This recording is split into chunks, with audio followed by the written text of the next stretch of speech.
Whoopsie. Aw, how lovely. Hi, friends. How are you? Yay. Just setting up my altar a little bit for my Ask Me Anything that's kind of popping back between my nest over on Instagram and here on my fresh YouTube channel. I'm so happy to be here today. I understand that folks will be here later sometimes, and that's why I save these things. I do so love a timestamp. And we will just kind of jump right in. I think maybe we have about an hour, but I'm not totally sure how that's going to look. I think that I'm just feeling really lucky because I've got my family here today. I do have a little technical question. How can you hear me? Hi, Samantha. How are you? Can you hear me okay, sweetheart? I have a way that I can turn my machine to kind of capture the sound nicely, and I want to make sure that's working. I have a question for my sweetheart. For webcam is on because I'm working with a new machine for the capturing the look and for capturing the sound. And I just want to make sure that I've got this in the proper direction here. The sound's okay? Yes, good. Thank you so much, loves. Yay, this is fun. Well, you know how we like to begin these sessions. In perfect love and perfect trust, we strike a wooden match to alert our spirit guides. Whoops, that wasn't the right one. I already struck that match. Here we go. Oh my goodness. Such is the life of a witch. I've got to get another match out here, friends. And I'm going to do what I like to do. I'm working a spell right now, and I've got a candle burning already. And I shall light this match from the spell that I've already got going. And this is a special white candle for us to alert our spirit guides that we're here, we're open, and we're listening for the messages that we're ready to receive that are just for us. This is kind of a believe what you hear and believe what you see moment. And I think we'll also consecrate this session with my atmosphere mist. We'll begin with my atmosphere resist mist for protection. And we shake well to sound the bell, which activates our spell. Because I believe when we gather in a space like this, we gather in perfect love and perfect trust. I'm sorry, I bounced that screen around just a little tiny bit, didn't I? We create a gossamer halo over our head and breathe in deeply. And release through our open lips, say, Ma. The shoulders go down right away, don't they? So now we have that protection in this space. And we'll go next to Atmosphere Moon Magic, which I love this bottle. Isn't that gorgeous? And we shake well to sound the bell, which activates the spell. I wonder if that's too loud. Is that okay next to that microphone? This has a quartz crystal bead within. That's an amulet meant to be a talisman after your mist is complete. So it's imbued with all the spells that you've been working as you've been using this mist to create a gossamer halo. Breathing deeply in your manifestations and releasing through your open lips, say, Ma. Oh, that's so nice. And finally, we've got our atmosphere mist in aura. I just love this bottle too with that ombre. Isn't that pretty? And this has an amulet that's a tiger eye bead that's meant to be used as a talisman after your mist is complete. You can kind of string that into body jewelry, car jewelry, something that you string together on your altar. Oh, this is nice. Breathe deeply in. Aura is for invoking spirit guides and earthly lovers, and we are ready to roll. I've got my tarot deck handy, which I love to use right now, the Circle of Life Tarot by Maria Di Stefano. Maybe we'll pull a card if we get to that stage. I've also got a really nice rattle that we'll be utilizing. I believe that we'll take this as a truly sacred session, and we'll call in the four corners. We'll do this 100% in a ritual fashion, since these are questions. And ask me anything about my magical practice. Ask me anything from my witch perspective. So I'm going to wet my whistle. I got my wedding china here, and we'll breathe deeply in, using aromatherapy and all the plant and flower magic of my witch's brew that kind of affects our brain chemistry faster than what touches our tongue. So remember to breathe deeply in through your nose for aromatherapy purposes, taking on plant and flower power. Today's brew, I began on Thursday on Thanksgiving, and this is a base of 13 cardamom pods for the works that I'm doing for 2020 in the Gregorian calendar of 2020, representing the 13 moons of this year and a day, which began on Halloween for me, and also 5 sort of coins, I call them, of peeled fresh ginger. And then I also have 3 big shakes of cayenne pepper, and then a big handful of spearmint to settle your tummy. Okay, so we can take our magic deeper into our body, into the great cauldron of our belly, where we can kind of, excuse me, release and sort of fire up those passions. I kind of love that solar plexus to root chakra area for bringing our magic intentions in. So I'm going to wet my whistle and we'll jump right in. Yummy. I use my witch's brew for 3 days. I start a brew and I keep it going for 3 days. And then I keep the spell elements. And on Sundays, and I'll show you what I've got going right now. I've got my glorious, exquisite daughter, Bird, and my wonderful son, Boone, with me, helping me today. And Bird's going to hand me right now. You might hear a little squeak, so just lift straight up if you can, honey. The urn right there. And I'll show you some of the spell elements that I've been working through the week.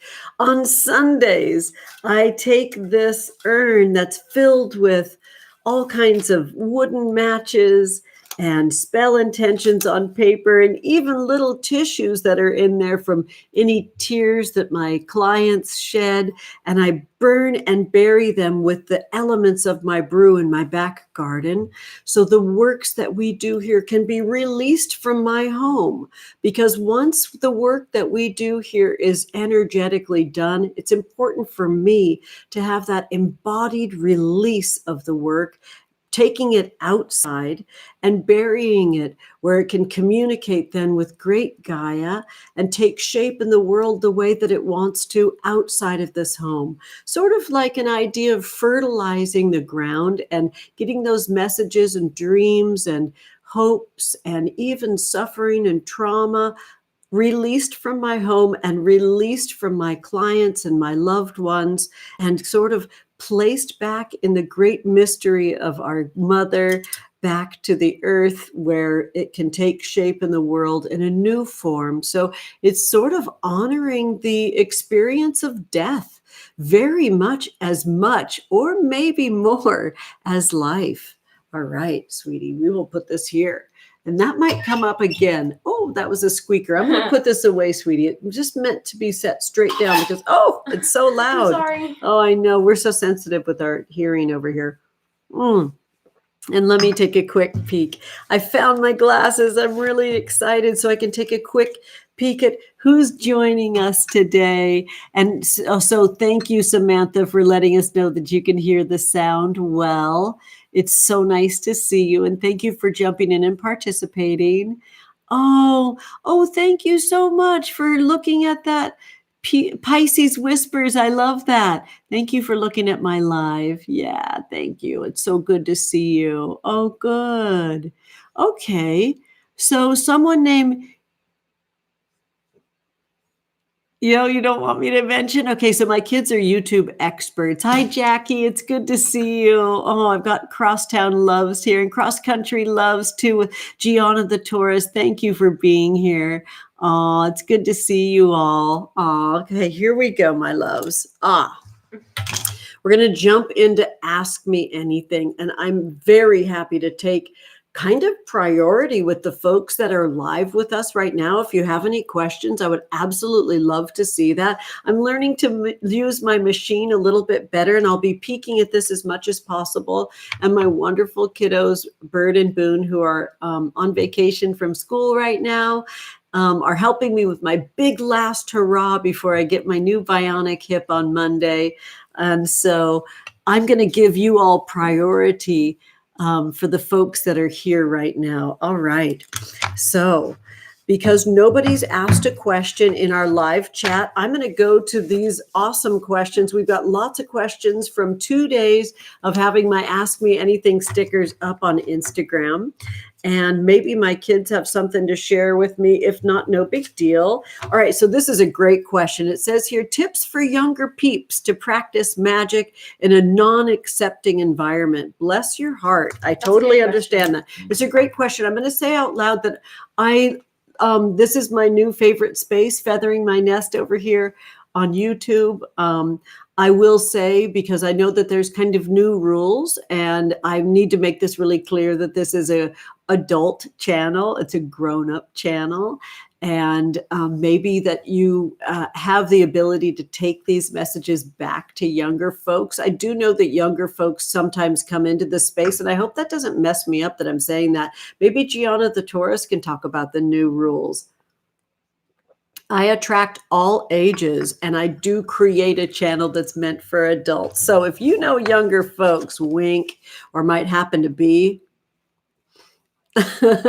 tips for practicing magic in a non-accepting environment. I feel like this is a perfect question for me because I hold sort of safer space for folks. My mic is picking up somebody's mic that's on right now. I think it might be yours, Boone. So if you could turn that off, that'd be awesome. Thank you so much. I know that it's an incredible privilege to be out in your practice. And actually, I want to speak to that for a minute because I have been weaving a life that's both in and out of the broom closet constantly. It is not completely safe to be out in our wild world. And as my life kind of moves forward, I'm 54 right now. I turned 54 in October. I'm an October witch.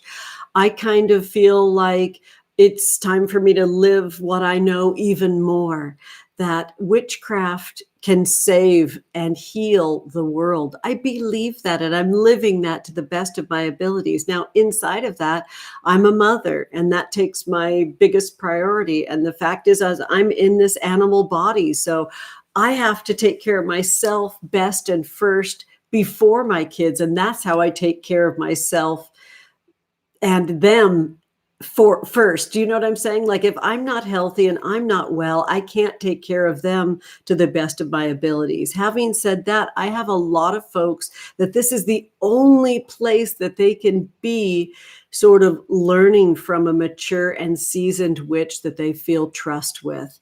And I hold that very, very sacred. Yeah, I have times where it's challenging and in a strange way, almost like frustrating, that I have to kind of endure judgment and discrimination from folks that by the cover of darkness slink to me and need spell work and need magic work. There is a way that I need to constantly be shedding and releasing. So that burn and burial practice on Sundays really works for me because it's so important for me to let go of any judgments that I might be holding about folks that either reject or persecute me by the light of day so they can stay safer in their family structures, in their social structures. Some of that has to do with the color of my skin. Some of that has to do with my age. Some of that has to do with the neighborhood that I live in. And then they still need me and they slink to me. And it's challenging because they cry and they're sorry. And I understand it's very complex. So for folks that are getting into this, that need tips for working in a non-accepting environment, be very private with your works of magic.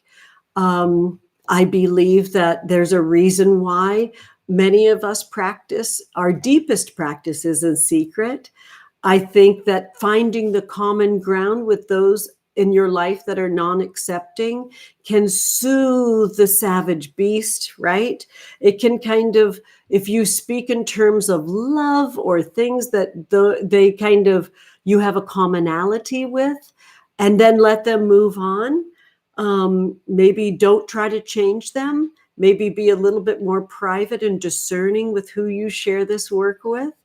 And if you decide you want to work in a coven space, just like if you're in a rock and roll band, y'all got to get some coven agreements. You got to get some band agreements to begin with in a rock and roll band or a punk band or any musical, art, creative space that you're in. And you definitely need to have some coven agreements when you work with each other.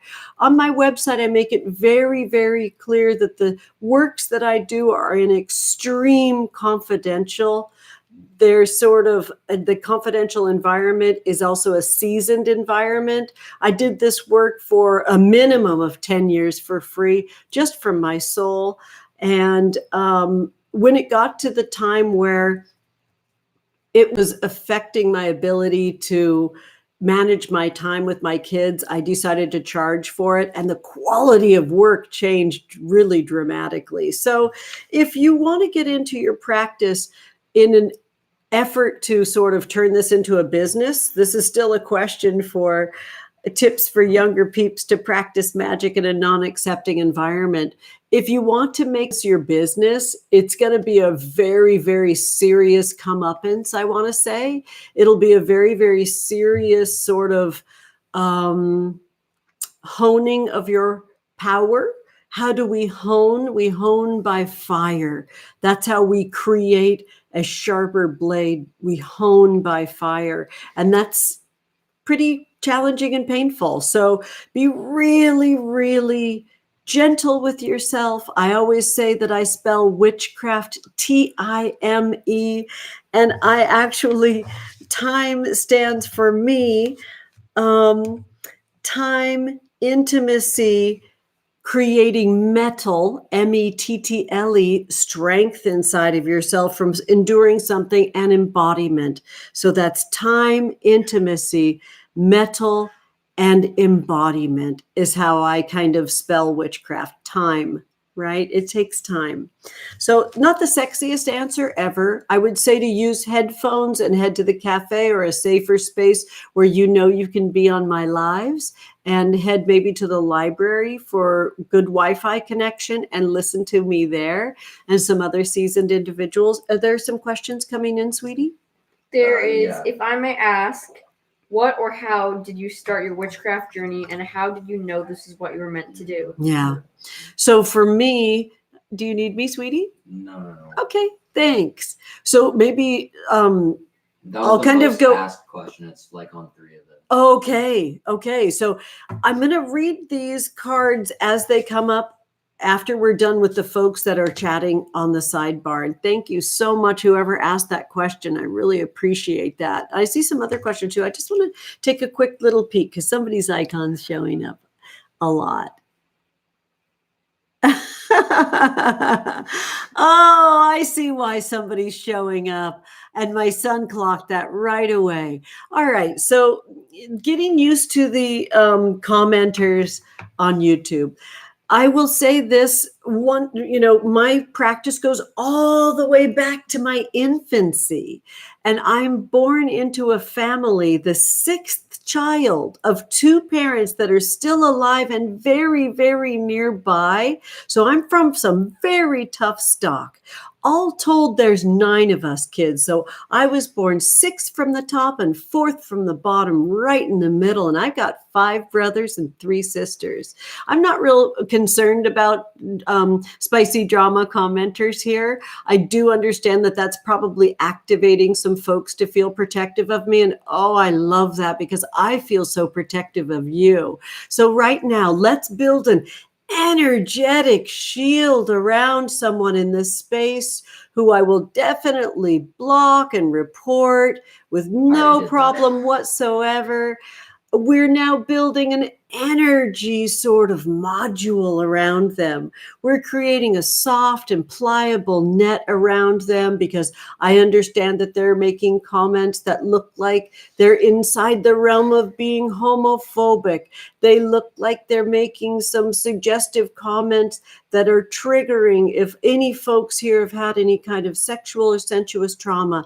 And this is a beautiful, encased, gorgeous, glorious module. And now we're lifting that module right up to the firelight, and oh, it's melting and it's gone. So we're safe and protected. And this is my space, and we're handling it with no problem whatsoever. So the question about how I got started as a witch, I am raised in a super, super spiritual background of very little means. I am a working class witch myself, and my partner and I are raising our kids in a working class environment. So we're very physical, and we have kind of more simple and humble means. I'll say this, every penny is spoken for. And I was raised in an environment like that too. And that helped me to be really creative and resourceful. We had a really big, lovely organic garden in our suburban backyard. And we sort of grew a combination of things. One of my parents is pretty much a master gardener. They don't have the certificate for that, but they are an amazing, incredible grower of plants and flowers, and they commingle them. They've tried different things like French intense gardening and other things like that. And we always had plants for beauty and medicine and food all commingled together. That was very powerful to me, to be sort of shorter in stature than some of these plants and flowers. And there's such an incredible sort of magical essential oils and essences that puff and swell around you when you're in a field of flowers and plants and plant foods. That shifted my babyhood and life forever.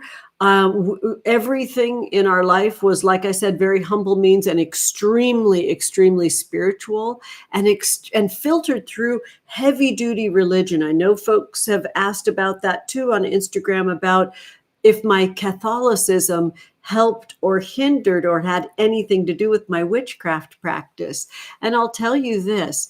Our family always sat on the left side of the church, and that's where Mary is enshrined in most Catholic churches, or at least that's the way that I saw it when I was a kid. It was very organized because there was 11 of us. We would take an entire pew, and so we had to sort of know when we got there to go to one area to try to get the whole pew so we could sit together, which was very, very important to at least one of my parents. And I just had this relationship with Mary right away, and it was extremely physical and visionary. I had a lot of visions with Mary. She would become animated, to be quite honest with you, and she would lift her blue cloak, and I could see her body, and she invited me into cavernous spaces in her body, which I feel like we'll talk more about that later. I'm really writing a lot about that right now.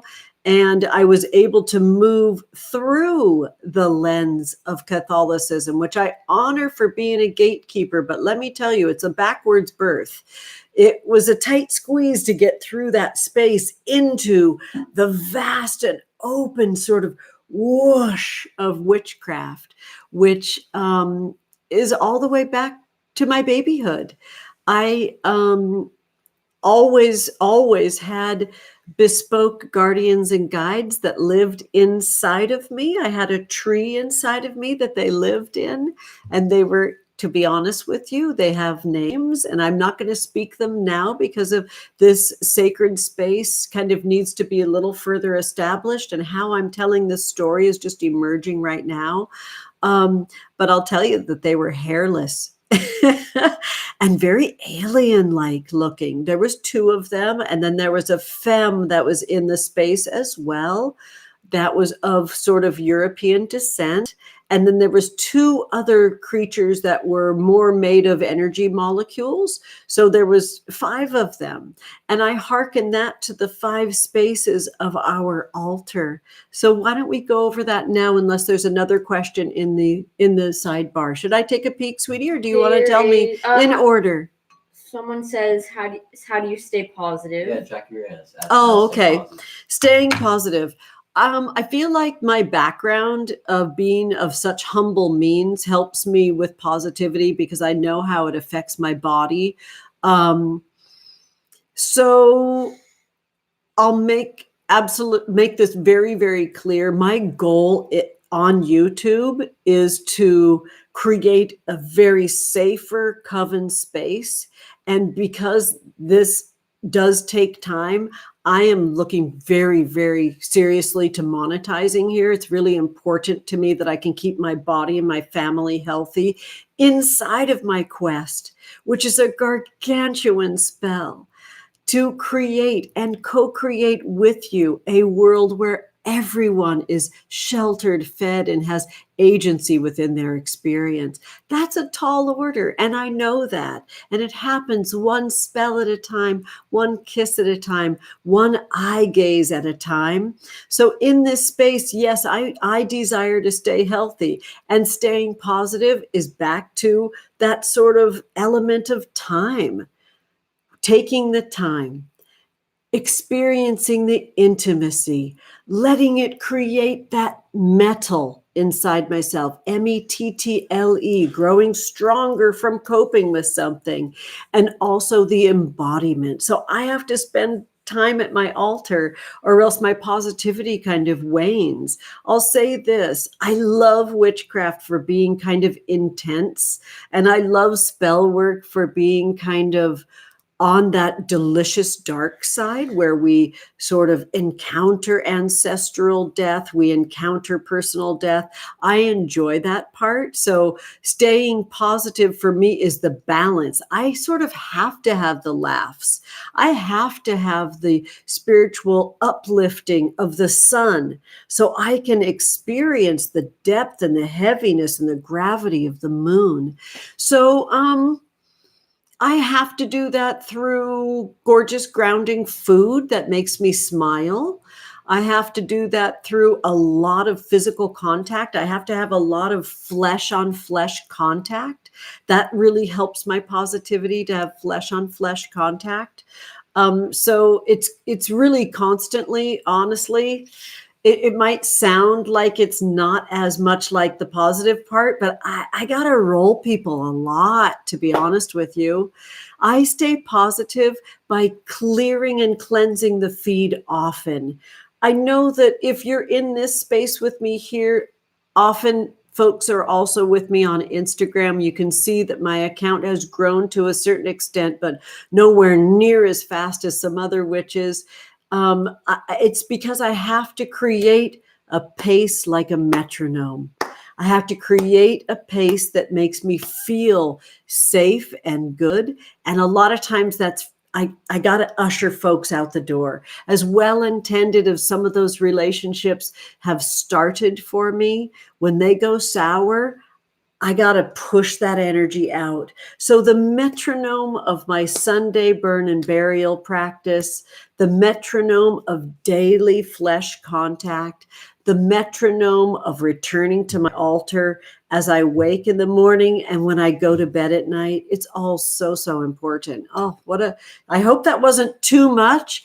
It's like staying positive is from constantly aerating the space. You got to dump them. You got to get rid of them. I hope it doesn't take 3 strikes and they're out. I hope it's 1 strike and you're sort of curious and wondering, is this a challenge? And then you're on high alert. And if it happens again, out. That's how I feel. We have one more question. What would be your advice on how to deal with people saying That's the lies tea. about you and beloved loved ones? Saying lies. Yeah, people telling lies about you and people you love. Excuse me. Look at when spirit comes into my life, a lot of times my eyes will water and my throat comes up. Pardon me. Because this is a big one. I have a beauty background. Excuse me, y'all. I come from a world where I first became, as a career, a hairdresser because I really, really needed to get out of the very intense hyper religious background of my childhood household, and I always did everybody's hair in my family, and then that was in the 70s, and babysitting only got me so many pennies to get out the door. I Then the punk rock, kind of Orange County punk rock, came up in the late 70s and early 80s. And I went to high school here in Orange County between 79 and 83. And so that sort of wave of intense creativity and sort of anything goes was in the Reagan era. Oh, look at now the throat, because the Reagan era.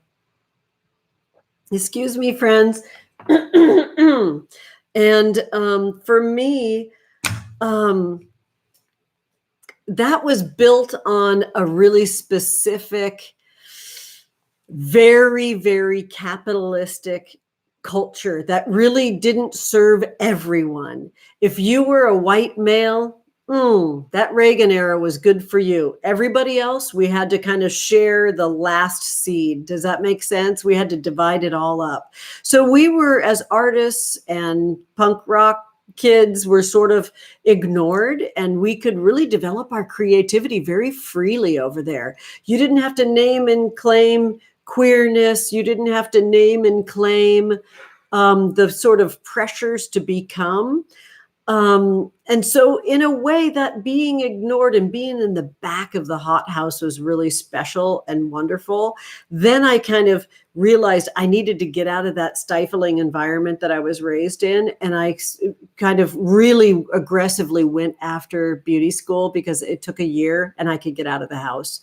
So I was a teenager when I got my license, and 20 years old when I started my first salon, all of it just shoestring, ultra no budget, and whooshed into that environment of intense competition in the 80s, when things kind of became all about sort of a false narration about wealth, that of course crashed because the economy crashed right after that era. There was a heavy competition to see who could be like the prettiest and the skinniest and all the crazy stuff that we're trying to undo now that my peers brought on. I'm a Gen X person. And my folks were born in the end of the Depression era. So it's kind of like all about that shoestring budget. So yeah, there was lots and lots of lies that I was raised with. So I guess it's that I'm used to it. I will be honest with you, when people lie about me now, usually it's when they're trying to steal my magic and call it their own and move on. So when I find out someone lies about me, it usually alerts my antenna that they're probably trying to lift my intellectual property. And so just a little word on that. All of my spells are enchanted with little and big mirrors to show you exactly where you are in your spiritual journey. So it kind of takes care of itself in a way. As things grow for me, we'll see if I feel like I need to get a little bit more kind of like aggressive in the playing field and be litigious with folks. But at this moment, no, I feel like I know that all my spells enchanted with little and big mirrors to show folks exactly what they're going through, whether it's something untoward or something glorious, is I want to encourage you to enchant all of your spell work, to do the work that you need done. I can't babysit every single one of my subscribers or followers to see if they are, lifting my intellectual property. And I can't run after every single person that tells a fib about me. I can just know that because the enchantments that are on my spells, they will definitely see their error of their ways, and they'll have multiple opportunities to forgive themselves and to adjust and to get better. Because really, when someone lies, they're really revealing their intense pain. And I think that's important to have some compassion for folks that are lying. But again, back to that first question, this work is done privately for a very big reason. Your magic is precious and to hang on to it. All right. Your book of shadows is something really important and special. I like to keep tiny books of shadows. This is something that I give away with my full readings. I like it pocket size because I like folks to physically have their book of shadows with them for doing their own dream work. They can write that down, sleep with it under your pillow, put it in your pocketbook. It fits in your back pocket. Keep your book of shadows with you and tell your secrets to your book of shadows. My book of shadows has some dark pages in the center, as you can see. And I love writing pencil on these book of shadow pages and write words over each other. So you know you're letting it out and you're letting the messages of your heart flow through your hands and onto the page and out into the world, but that's so no one else can see them. Protect your magic. I believe in it. All right. Is there another question, cuties? That's it. Does that feel good? Are you liking these? Let's go up to these other ones. Oh, yay, Temperance is here. I just want to pop in and say hello. Oh, please don't worry about missing anything. I saved most everything that I have. So it says here, Temperance would like to know what my advice is on how to deal with people saying lies. You were the one that asked about the lies. Well, that's interesting. I love that. So Temperance, just because we have a little bit more of an ongoing conversation happening, I will tell you this. You have a beautiful heart that's very worth protecting because you're so loving. And I want you to give yourself back what you give this community, because whenever you're here, you always greet all the moon babies with love, with miracles. You wish us blessings. You wish us magic. And I wish that for you. So I'm enchanting these words and our community in this coven to surround you and cushion you in love. So that's another really important thing about sort of being in a space that's soft enough to where lies can touch you and get near you. Let's constantly cushion you with your spells and your magic. Surround you all the time with folks that are of the highest intention. Maybe check in with yourself and see if you're trying to convince folks to believe in magic with you. I would say don't waste your time. If they're ready and they are truly living their spell and they have that pureness in their heart, that they won't need any convincing. I've given up on many, many, many, many loved ones that wanted to argue with me about my practice. It's important to not get yourself in those draining arguments about magic. Move on and feed and cushion yourself with your spell work. We have another question. Oh, good. Is there any books Thank you, you Bird. recommend for someone who wants to learn more about magic? Yes. I absolutely love Scott Cunningham's Encyclopedia of Magical Herbs. And I don't know if I have that right. And I think, Boone, you could probably look that up. Scott Cunningham, rest in power. Scott Cunningham was one of the first magical books that I ever found. To earn some money to get over to beauty school, I worked in a bookstore, and I can't remember if Scott Cunningham's book was there because that was in the early 80s. Yep, that's right. You said it Yeah, right. Encyclopedia okay, good. of Magical Herbs. Good. Boon Boon. Yeah. Can you go close that door, please, honey? Thank you so much. That's so awesome. With that Scott Cunningham book, and I don't know how rudimentary it is. I don't flip it open all the time. There's such a gorgeous pureness to it because there was no internet back then. And because there was no internet back then, we sort of didn't have a lot of books. Scott Cunningham wrote from this perspective of being a gorgeous sort of queer person that had this relationship with plants and flowers that I had never encountered before because it was through the lens of witchcraft and magic. And I recommend it to this day, even though Scott, rest in power, has been gone for a very, very long time. You know, we've had our ups and downs with magic. We've had our ups and downs with witchcraft because it's been so... we're a tender lot, right? And in the very beginning of my beauty career, horribly, HIV and AIDS really just took out such a gigantic swath of healers, because those of us in the beauty world lay hands on folks. And I was raised always hearing from my folks that I had healing hands. I took that very, very seriously and knew that getting into beauty work and witchcraft was very much for me. Working with my hands was very much for me. And, you know, at that era, with, you know, all, I mean, it was just funeral after funeral for a very, very long time when we lost all those boys. And that was the beginning of my hair salon. And so many local guys that had, you know, horribly passed from AIDS, clients would make their way to my salon. And I kind of built my business at the very first couple of years of my business with folks that were grief stricken. And so that really helped me to sort of know to seek out for assistance from plants and flowers, because don't we give flowers to folks to cheer them?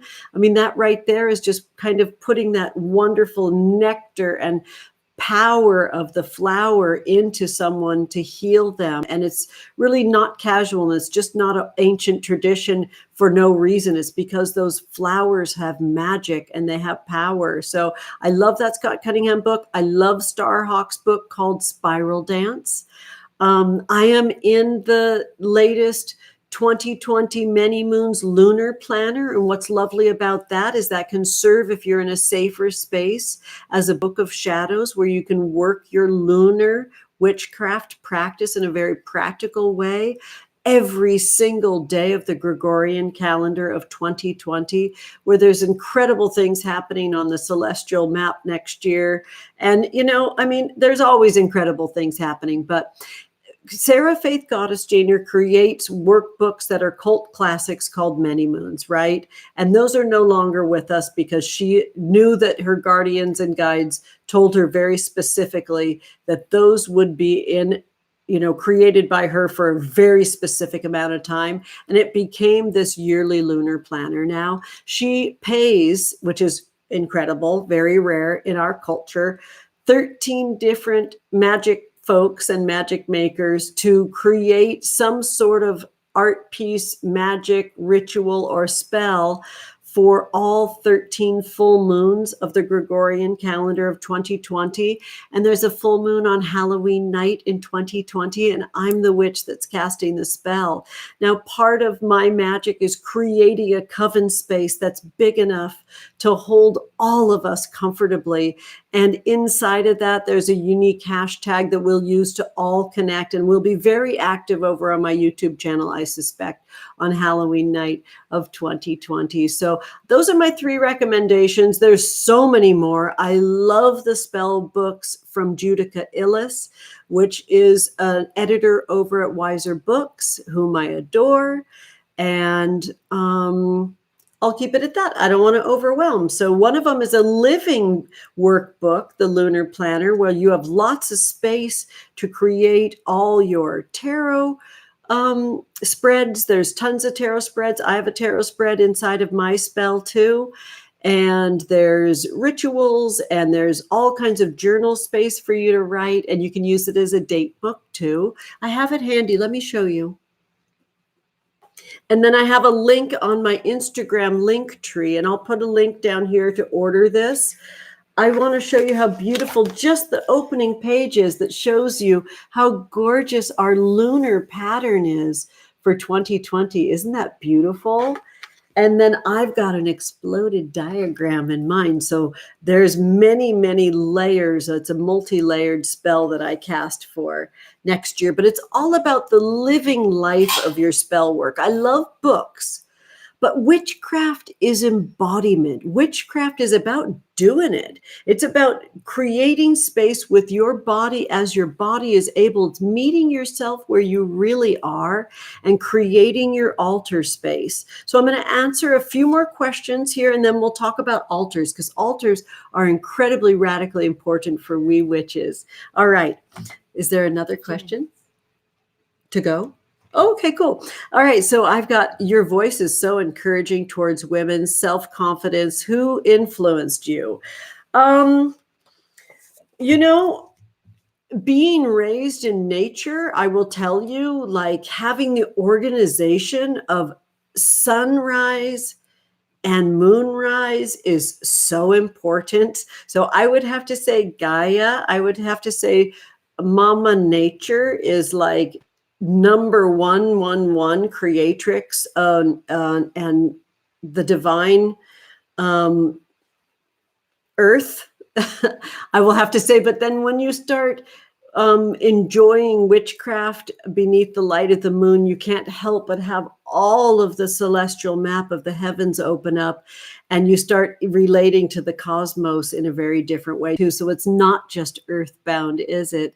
Some of the women that I love, I've already mentioned Sarah Faith Gottesdiener and Starhawk. They're really, really big in my life. I have personal relationships with folks that are magical and private, that are really super important to me. The folks that you have access to that are like huge in my life is Teresa Reed, the tarot lady. She's a good friend of mine. I could prepare this better. I think I'll make a list of folks. And did you ask specifically for women? Okay, you just said who's influencing you. Frankly, my kids, they have such a fresh perspective on everything, and they're so honest in so many ways that they just sort of blurt out their magic. I love the podcast Witch Wave from Pam Grossman. I absolutely love Courtney Alexander's Dust to Onyx deck, which is absolutely stunning and gorgeous. One of my favorite tarot accounts isn't like an ATM machine of content, which is something I really love and trust, and it's Rash at Stay Woke Tarot. I absolutely adore. Their writing is absolutely stunning and beautiful. Yeah, music is huge for me. Music is a big, big influence on me, and I'm spoiled super, super rotten to have the Chulita Vinyl Club Santa Ana here in Orange County. I don't know how that works with. There's just one Chulita Vinyl Club Instagram account that services sort of all of the chapters. So I don't really know exactly how Chulita Vinyl Club Santa Ana can be accessed personally. So if if Jackie, you want to speak on that, that'd be awesome. But question. Just honestly, music, you got to create that aural space that makes you feel great. So it's playlists. We have another question. Do you have a recommended tarot deck for beginners? So the Circle of Life Tarot came into my life because it fell on my foot at my occult shop, and that's really important. I was using a deck that was culturally appropriative, and the makers were kind of asked about that and were very silent on it, which was painful for me because I had built my life and my career around that deck, which is a singer and it's beautiful. Now is a really, really important time to be very conscious and aware of cultural appropriation in tarot decks. I would say to maybe get the melanated Smith Rider-Waite tarot deck, which is awesome because it's folks of color in the classic Smith Rider-Waite deck. The Smith Rider-Waite deck has never been like my main vein. The tarot decks that I adore right now is the Luminous Void, and they're over on Instagram. I love the Wanderers Tarot. They're on Instagram.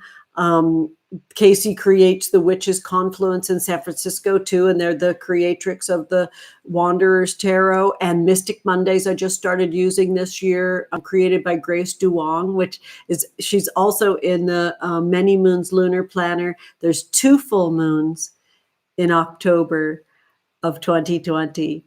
And we're the queens of October. She's got the October 1st ritual that she creates, and she's in the midst of creating an oracle deck right now. Mystic Mondays is great because there's an app, so you can get some daily guidance that comes up. Oh my goodness. There's just so many beautiful decks. I absolutely love Black Power Tarot, which is the major arcana created by the musician called King Khan, and all of the different, folks that in the major arcana in the um, Black Power Tarot are all musicians, are all Black musicians, and the stories behind it are amazing. And I adore King Khan, and they're fabulous. What else, sweetie? Is there another question that's popped up? That's it. Okay, cool. So let's go with some more of these. Yay. I just want to take a quick little peek and say, hey. Oh, all right. So who are some of my favorite witches that inspired me to start my path? I'll be honest with you, being raised in a culture that had angels and saints was huge for me. Being raised around nuns and pretty much born into the arms of nuns always gave women, even though we've just not had equality in my lifetime, like at all, it was hidden from me in plain sight because nuns were so prominent and saints and angels were so femme and prominent in my life. So I would have to say, like, my mother, frankly, even though she is the most disapproving of my path of anybody on the planet, and I've had some fierce resistance to my witchcraft in my life. And I want you to expect that too, okay? Honeys, I'm not here to sugarcoat this, and I'm not here to honey dip this. This is challenging, all right? This is an auspicious path, and I'm okay to be the body for the work to flow to you if you don't feel like you have the safety or the agency to create the space for yourself. My mom is an incredible magic maker, and our relationship is extremely challenged because of my witchcraft. I adore and admire her magic so much. And the same can't be said for how she feels about me. So I'll be honest with you. It's painful. And yet she's taught me so much about the core of my craft. So that complexity, I think, deserves to be spoken to in this about powerful witches that encouraged me on my path. That resistance, that intensity, that pain, that trauma of being rejected by someone who's so spiritually powerful really helped me develop my spiritual muscle. It helped me to kind of know as the messages of my guardians and guides grew louder and louder, and the trauma of their rejection became harder and harder. My abilities were growing. My spells were becoming more potent and powerful. And in the end, I just had to choose myself. So that's a really complex answer. And I bet you're going through some of those things too. I want to reread that. Favorite witches that inspire me. Okay, I'll be honest with you right now. On my Instagram stories, I have tracked over to the Commons web. I absolutely love the work of the Commons. The Commons is a sort of morning talk show style, adorable, amazing, potent show. Even though it's got that spoonful of sugar and feels really good going down, they tackle some really important subjects. And they also work with magic makers that help them create their spell work. I love them. Please follow them on Instagram. I could absolutely adore the Commons populating and feathering a nest over on YouTube. Also, I understand that this isn't for everybody because of folks that pop into the space with shenanigans. So the Commons, I will tell you right this moment, is just like insane fave status. Love them so much.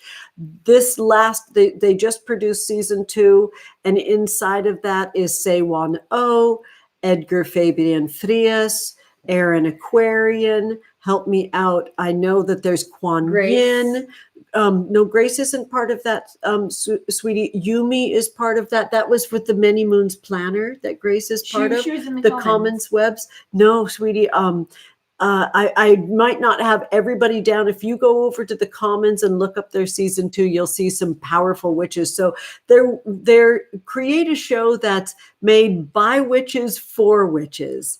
And today their post is absolutely incredible, talking about like we have to resist together. And they say it in this really positive way. And I just absolutely adore them. All right. Whoops. Pardon me. Okay, next question. What deities, spirits do you work with the most? I am a Venus witch, big time. I love Mary and I love Lilith so, so much. Kali, Ma, and Hecate. I will just tell you, those are like my biggies on my celestial map. On the daily, Mary, constantly Lilith, Hecate, and Kali Ma, because there is a very burn and burial, destructive quality to the way things need to be cut off, sloughed off, and removed from my life to keep my energy strong and pure. So yeah, there's a fierceness to my practice and with my deities that I work with. I love Venus so much, though. Love is such a powerful, all-powerful sensation and mystery, isn't it? And Venus is the goddess of love and gardens, all of the arts, money, and sex. I pretty much think that covers just about all of it. So I'm a Libra sun and I'm a Taurus rising, and those are both ruled by Venus. So yeah, I'm a Venus witch. There we go.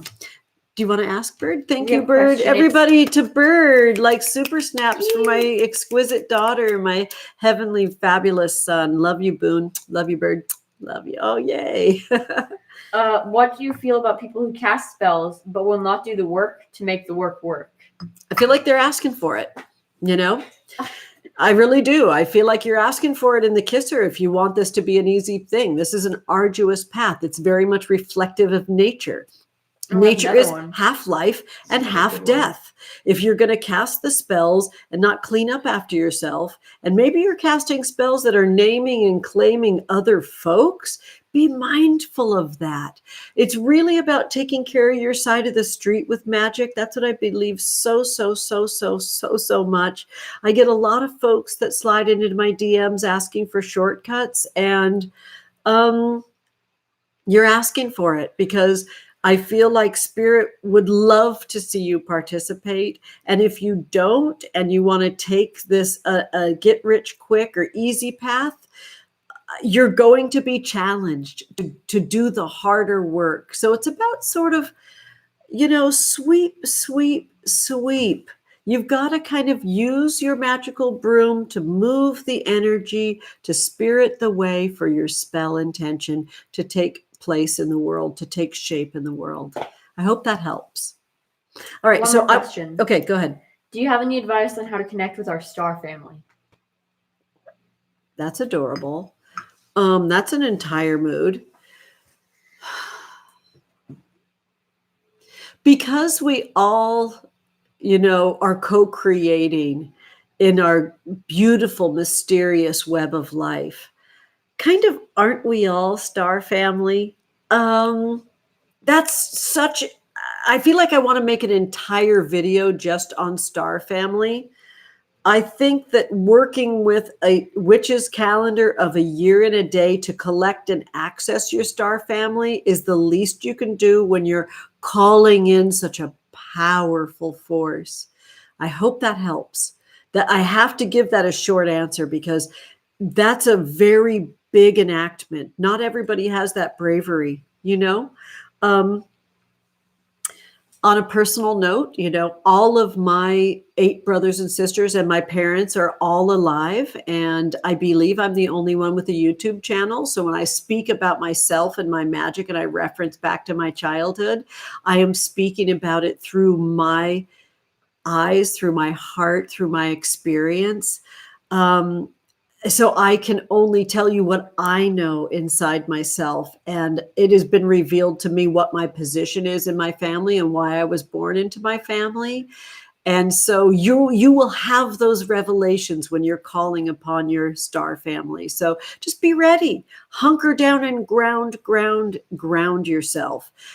Cast spells on the dark moon, the days before the new moon, to access and see physically your star family, if you want to kind of speed up the process. But I would say to give that process a year and a day of accessing. Okay.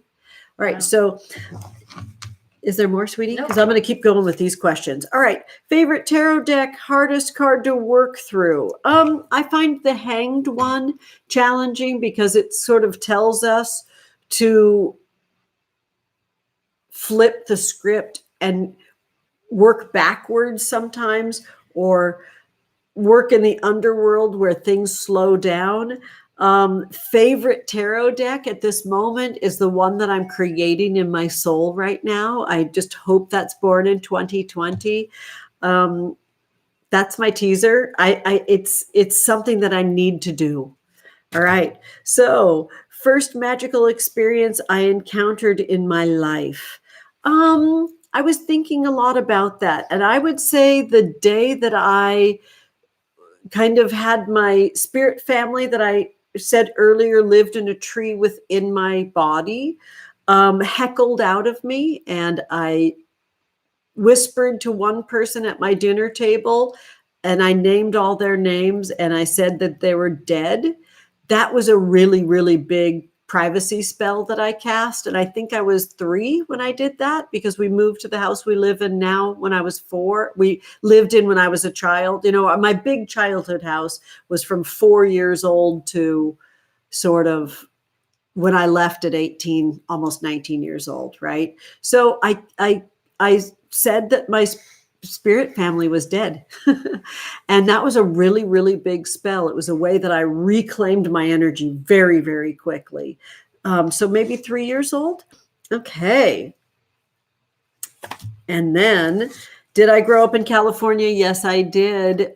In fact, I live in Orange County still. I was born and raised in Orange County. And like I said, I was kind of born into the arms of nuns. I was born in a Catholic hospital and lived a very ultra, I guess you could call it a cloister life within the Catholic Church, which I find the rituals, because the boast and the brag of that religion is that it's the first Christian religion, which means it's the most purely sort of stolen from folks that were practicing natural magic. And some people call that pagan. I don't identify as pagan or Wiccan.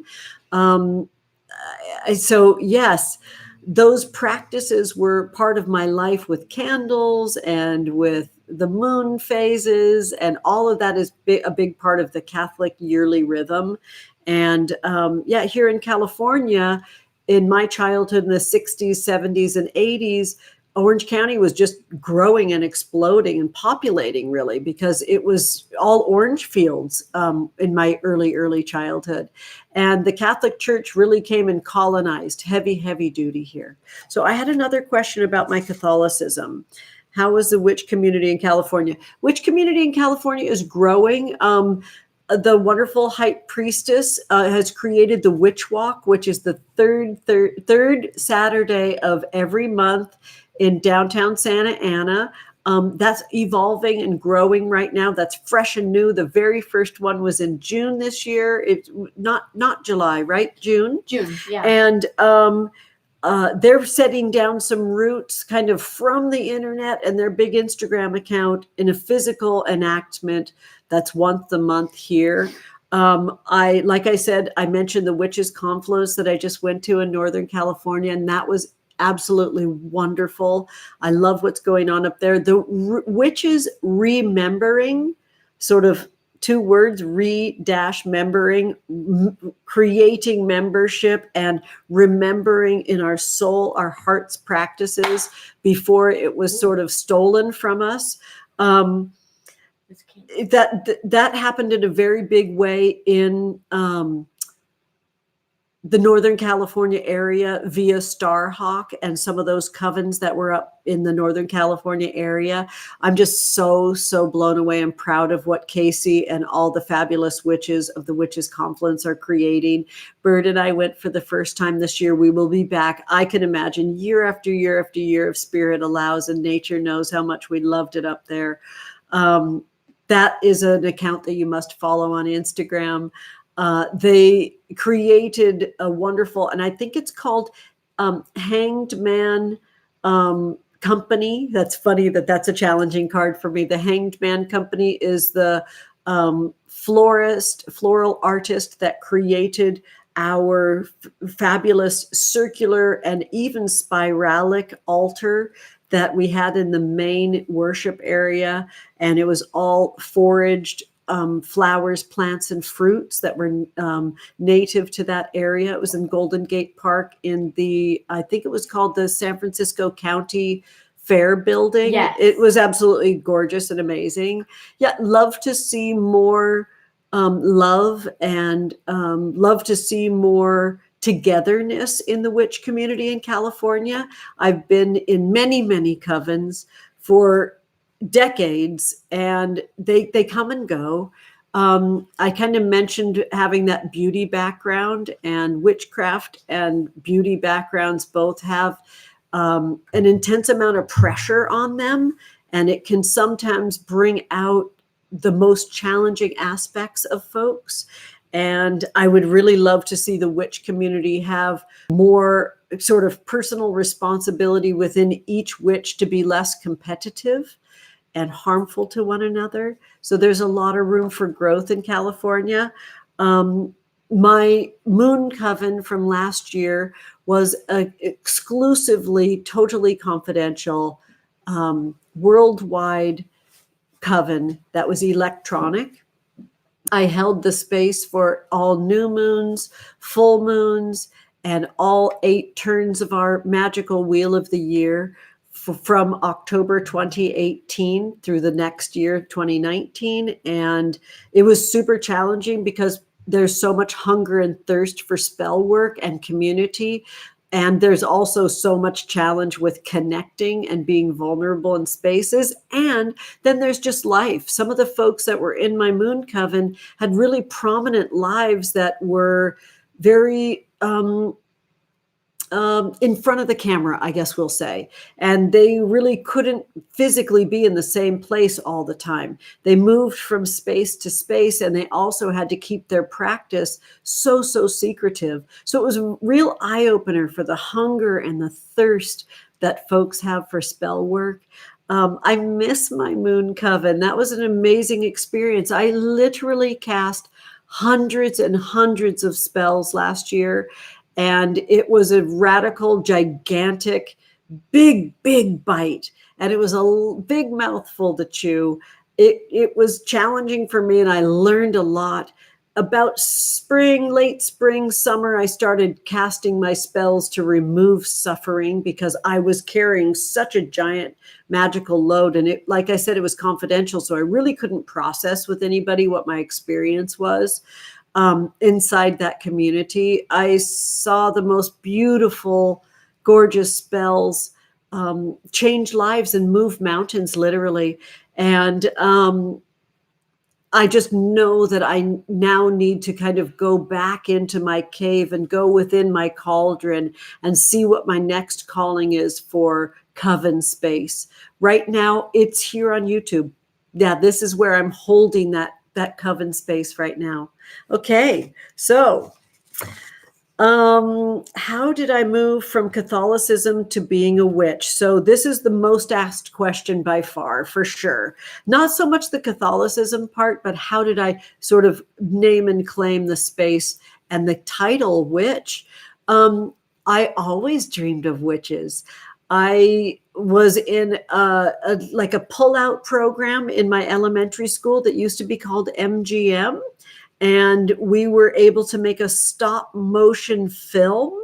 And this was I don't know, what would it have been if I was 7 years old and I was born in 1965? So it was like early 70s. 72. And we got to do that vintage awesome where you take frame by frame. And I made a big moon. And I created this witch that flew over the moon in stop motion. And it was just like, I always create. So I also have a sibling that is very, very creative. So yeah, that was a solo project that I created. And somewhere, I hope and pray somewhere that film exists. It's not like it is now where you can just send a digital download file. Somewhere that actual film may exist. It might be rotten right now. I have no idea if it's archived, but I'd kind of like to go on that journey and find that little baby witch's project of a witch flying over the moon. I love moving images, and it was so special to me that given the opportunity to create a moving image, that's what I wanted to create.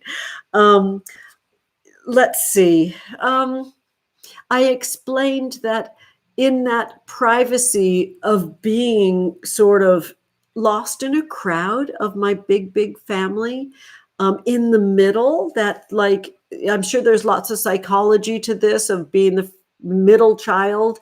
I definitely had this sort of time and space because of our humble means to explore, and the aroma of the Catholic Church, the candles, the incense, all the familiarity brought me into that funnel experience, like a backwards sort of birth of going back into the womb, which is a vast and open plain and field for me where witchcraft exists. And I was very much fully and completely physically, aurally invited by Mary into her blue cloaks, into her body, and into that vast, infinite space of witchcraft in a moment. Yes. Yeah, so that's how I moved from Catholicism. It was very natural and it was embodied. It was through the body. Okay, what will magic do for your life? I like that. That's cute. What will magic do for your life? I can say what Everything. magic has done for my life. Oh, Bird says everything. It's really true.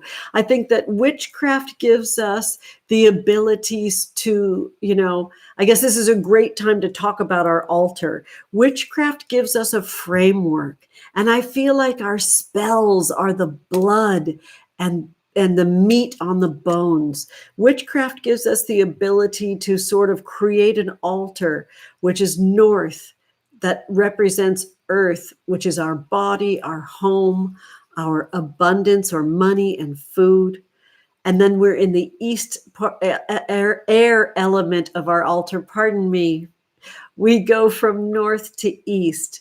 East is air. Air is anything that travels on the air, like our psychic abilities, our thoughts, our sight line, sound, movement in sort of the wind through the trees. It's the way that we're beckoned to nature through sound. It's poetry and music. And it's the dawn of new ideas. It's inspiration, right?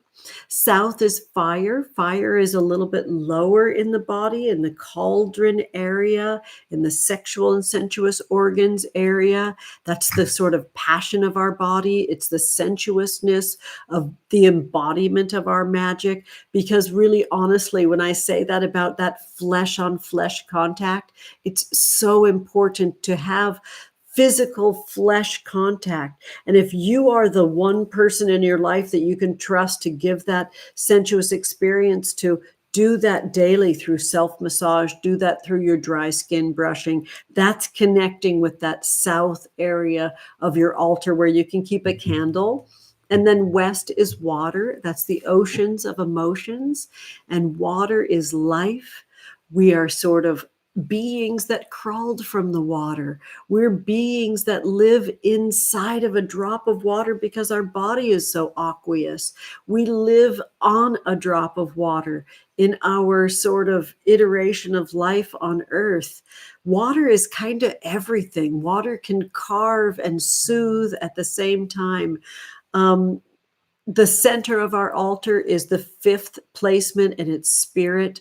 I like to keep a living plant there or a crystal, something that's full of life and of life. I often keep a figurine of Mary there.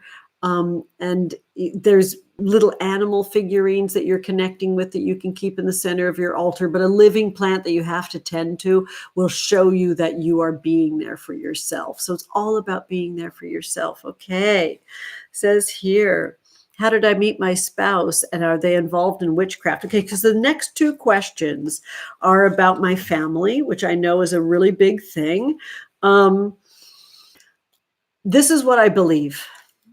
Not everyone claims the title witch, and I believe we're all witches.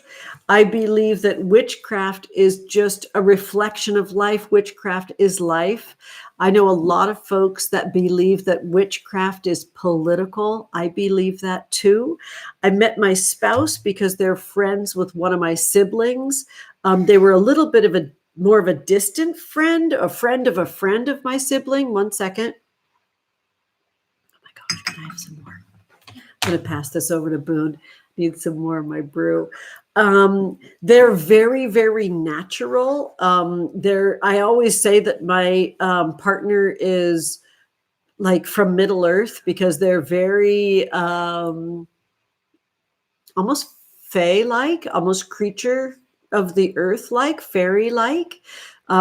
Super, super, super deeply intuitive Cancer sun.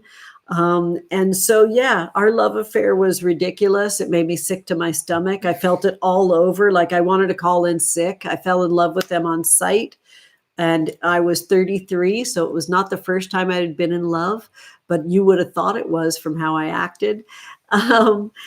Yeah, we are together since 1998. So it's been 20 years, and our 20-year anniversary is coming up because we got married a couple of years after we met each other. And their relationship with Magick is powerful and very intuitive. And because they're a Cancer sun, extremely private. I am a person from a giant family who's married to an only child. So the irony inside of that is hilarious and ridiculous all at the same time.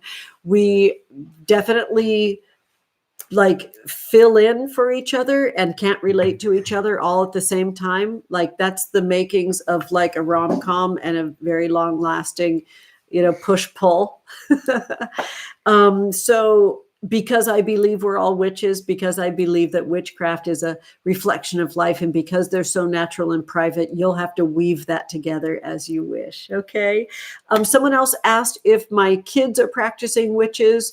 I have to go with the same answer simply because my family has to have agency to have their own experiences, and they have to have agency to create their own narratives in their own social spaces and private spaces. I'll tell you this, you can probably feel in my Libra sun, Gemini moon, and Taurus rising body, I'm a pretty full-on person. I definitely have like my spiritual pedal to the metal, and I am all about living this life. I love the embodiment of magic, and I do raise my family with witchcraft and spirituality, and I will not name them as witches. That's for them to do. But can you imagine standing up to me and saying, I'm not a witch? You'll just have to read between the lines on that one. Okay, honeys. And that's just because I respect their privacy and their practice so, so much. All right. Maybe this is the last card. When did I get my first tarot reading? This is so awesome. So I encountered my first tarot deck. Let me sip really quick. When I worked at that bookstore, earning the money to go to beauty school, to get on my own and have my own apartment, I had these fantasies in my mind. There's a little local coffee shop here called the Harbor House Cafe that's on Coast Highway. And it's like total Twin Peaks, wood everywhere, very salty. It's right by the beach, and it's open 24 hours, 7 days a week, the whole thing. And in my mind, I wanted to move out so I could go have a cup of coffee at the Harbor House at 3 a.m. It was just something that was in my mind. It's like everything really is a spell for me. It's like I built the end picture and then figured out the way to get there in my spells as it went. So when I encountered my first tarot deck, earning the money to get to the Harbor House for that cup of coffee at 3 a.m., I encountered a tarot deck that I began hand transcribing because I couldn't afford to purchase it. And somewhere in this house is like a partial hand transcribed tarot deck. And I'm no like drawing artist at all. So it was pretty stick figurey, but mostly the descriptions written down in my 18-year-old writing. Or maybe I was 17 when I got that job. So I never really got a reading, to be quite honest with you. In years later, in the late 90s, I knew a friend who was getting into witchcraft, and they had a deck, and I called them before work one day because we worked together in my hair salon, and I asked them to give me a reading, and they turned me down. And they said, you can borrow my deck, though. You just have to come over before work starts, before our shift starts. And so I raced over, and at their house, like, did the classic spread associated with the deck and never looked back. I've literally pulled tarot every single day of my life since the 90s. So what started in the 80s kind of intermittently picked up here and there, but it's not like it is today. There wasn't just tarot hanging off the trees like it is now. You really had to work for it. It was a thing.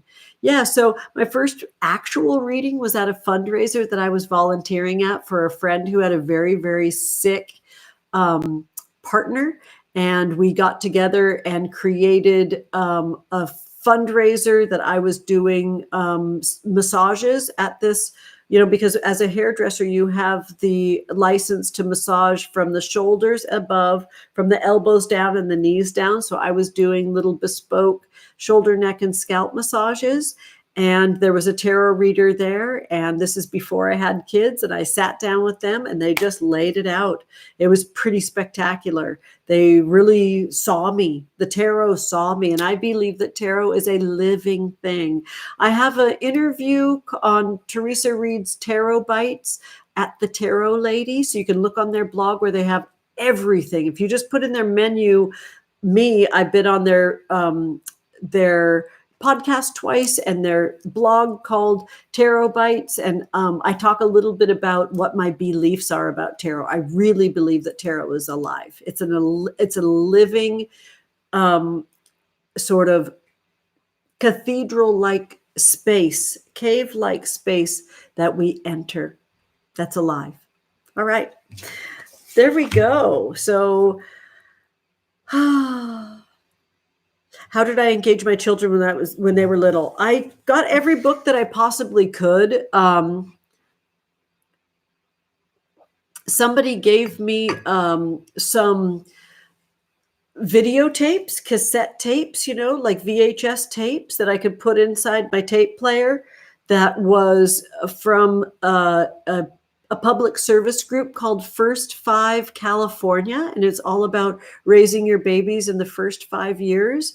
And it was very much they didn't say it was attachment parenting, but it was attachment parenting, which I love. I was practicing witchcraft very, very out before they were born. And this is important that you know that witchcraft for me, I have been in and out of that broom closet over and over for different reasons. One of the big reasons why I stayed in the closet for a long, long time is that I was holding out hope that I could change the minds of some of my blood relatives. And I have recently given up on that. That's been in the last 2 years that I've given up on that. And now I know that if they would like to love and accept me for who I am and know more about witchcraft, that I'm here. And my practice has really grown since I gave up on trying to convince them that witchcraft is powerful and beautiful. And now that I've done that, I've been able to gather my energy and go from there. I picked up a little book called Pagan Parenting from a little occult shop that lasted for about, honestly, it was less than a year. It was right around the corner from my house. I also picked up a book over there called Practical Magic. I don't have it in front of me, and I can't remember who the creatrix is. They're not very active on Instagram, but they've written many, many books about witchcraft. And I kind of cobbled together what I could, looking for somebody to tell me the right way to witch parent my sweethearts. And frankly, it's been what it's been from the very beginning for me, which is very much an intuitive, bespoke space. And I know that there are offerings emerging from me that will speak to raising witchlings and tarot my way through a lunar lens. All of these things are emerging for me. I'm not sure how yet. First thing that I got to do on Monday, the moon's day, is I got to get my bionic right hip installed, and that's what I'm going to do. So I hope you enjoyed my Ask Me Anything. Is there anything else that's popped up? No. I love and appreciate all of you all for being here. Thank you for your thumbs up. You're so adorable, and I love you all in comments. You all, Temperance is such a sweetheart over there in those comments. If you feel like you want to chat with them, they're really open and loving and beautiful. Please subscribe, because this is how I will be able to feather this nest over here on YouTube and stay healthy and strong. I feel really confident that I can deal with the shenanigans and the silliness in comments. I've had a lot of special loving loved ones that have really told me, oh, I'm worried about you on YouTube because the commenters are so nuts. That doesn't bother me as much as folks in my own community with the lies and the betrayals behind my back. I'll tell you, I'll be honest with you, that's far more painful and destructive, I believe, than folks that want to draw attention to, their kinks over here on YouTube. I appreciate all of you all for being here. And please remember that magic really, truly is your birthright, and everything's a spell. This is my spell. Bye, y'all. I'm going to flip the lid on this. Love you. And I want to also tell you that my family will be posting on Instagram for me while I'm down and out and on crazy painkillers for the next few days. And I'm not exactly sure how that looks, but just know that I'm going to take a peek over here before I really, really sign off and say, hey, oh, you're so cute, Temperance. Hearts to you too, my love. Yeah, Venus is super awesome. Oh, look how cute you all are chatting with one another. Hi, Joseph. Alchemy of Life is here. I see your channel growing. Good for you, love. That's so awesome. Yay. Oh, you have the Miss Cleo. I just got the Miss Cleo power deck too. I'm so excited about that. I think I'm going to pop that out. I got that from a very, very special friend of mine. Yay. Thank you for being here, everyone. Okay. Love to you all.